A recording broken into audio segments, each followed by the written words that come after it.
Minister, you can be in no doubt after hearing the words of Deputy Naughton, Deputy Fitzmaurice, Deputy Troy and myself.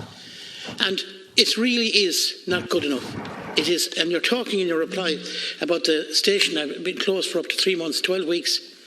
I mean, this must be acted on now. And I'm going to make a call here in the House this evening for both yourself and Minister Humphreys to intervene in this issue. We cannot keep treating human beings in this manner. And if this is the way we're going to try and achieve our green agenda, well, it's not on.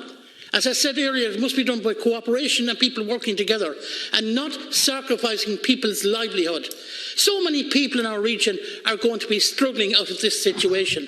So will you become involved directly? Will Minister Humphreys become involved directly? And I challenge you. For seasonal workers like students and part-time farmers and part-time employees in other jobs, will you ask the ESB and the EPA and Bord na Móna to try and place some of those seasonal workers in other jobs? Let's do that for them at least, and it can be done if the will is there to do it. First of all, let me assure Deputy Troy that the EPA they have independent powers and they are required to conduct, where a full license review of this nature, they are required to conduct an environmental impact assessment. That's required. They also are required to have public consultation, and that is required. So they are meeting the obligations of their act, and it is not for me to interfere in how they conduct that business. I will convey to all of the parties the urgency that deputies have raised here, but it is a responsibility of each body to meet its obligations, and that includes the obligations to meet the conditions of an integrated pollution control licence. And I am conscious that the ESB is being prosecuted for its failures in respect of that, and this arose last summer, that is the backdrop to this. I will seek some more information for deputies in respect of the tonnages and so on. In terms of the just transition, I recognise that this is going to be a challenge for some time, and what we have to make sure we do is that we support workers who are facing change, and that means supporting them in terms of retraining, supporting them if they decide to cease and take an exit, developing the new opportunities.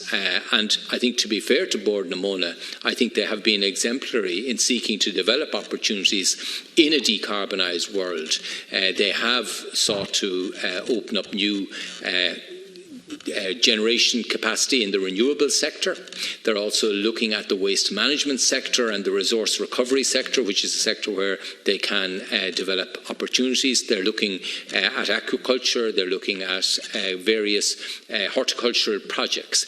And there is absolutely clear that the regional enterprise strategies are also targeting support to these very opportunities, because they recognise the need to develop those opportunities, and there will be support from funds, both the urban, the rural, the regional enterprise funds, and indeed the Climate Action Fund, in response to proposals that come forward from regions who have been adversely affected, to support viable projects coming forward that will assist. And I think that is the correct way to proceed with this. And as you know, I have sought at EU level to have peat included in the same category as coal, where the EU has set up technical support for regions who are seeking to transit out of coal and are impacted by that transition.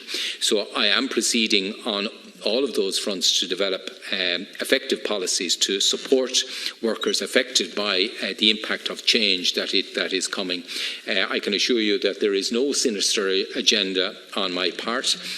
We have to make changes, which deputies have recognised, but we are seeking to do that in an orderly way and to support people where they are particularly exposed to the impact of the changes that are coming. Thank you, Minister.